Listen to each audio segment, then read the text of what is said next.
Type the letter A on your keyboard, and somewhere inside your computer, it quietly turns into a number. 65. Not a picture of an A, the number 65.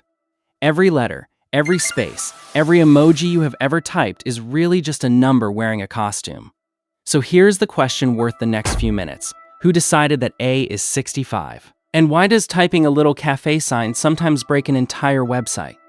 Rewind to the 1960s.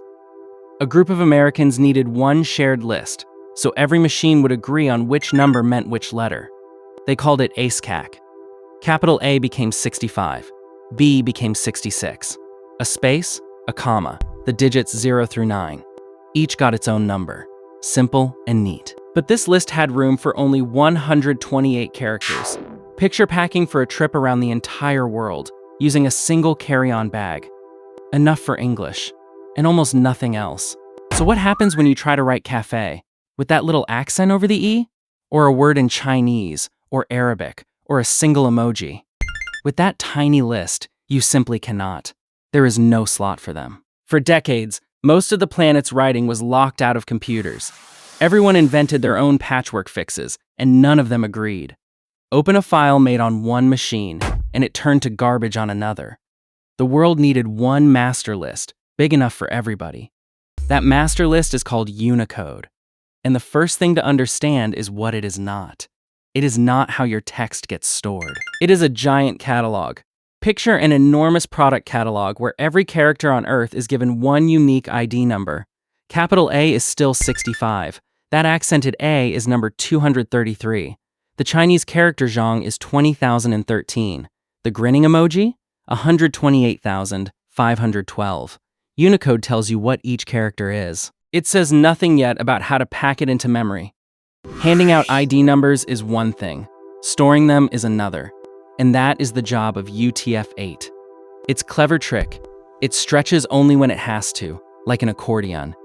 We measure text in bytes, and a byte is just one small slot of space. A plain English A? 1 byte.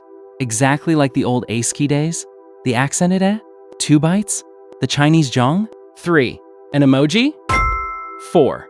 That solves the puzzle we opened with. The A needs 2 slots because its number, 233, is simply too big to fit in one. This also explains that garbled text you have seen, where a clean cafe suddenly shows up as key AF, then 2 nonsense symbols. That scramble even has a name, Mojibake. It appears when text saved as UTF-8 gets opened with one of those old, outdated lists instead. The bytes are perfectly fine. They are just being read from the wrong dictionary.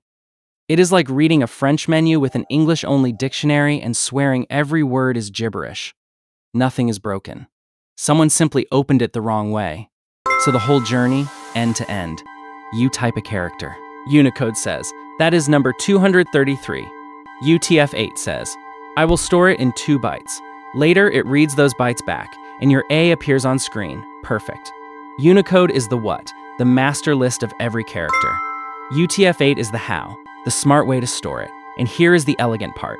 Every ASCII file from 1970 is already valid UTF-8, untouched. That friendliness to the past is a big reason UTF-8 now runs about 99% of the web. So next time an emoji breaks a form, you will know exactly where to look. The catalog or the way it was stored.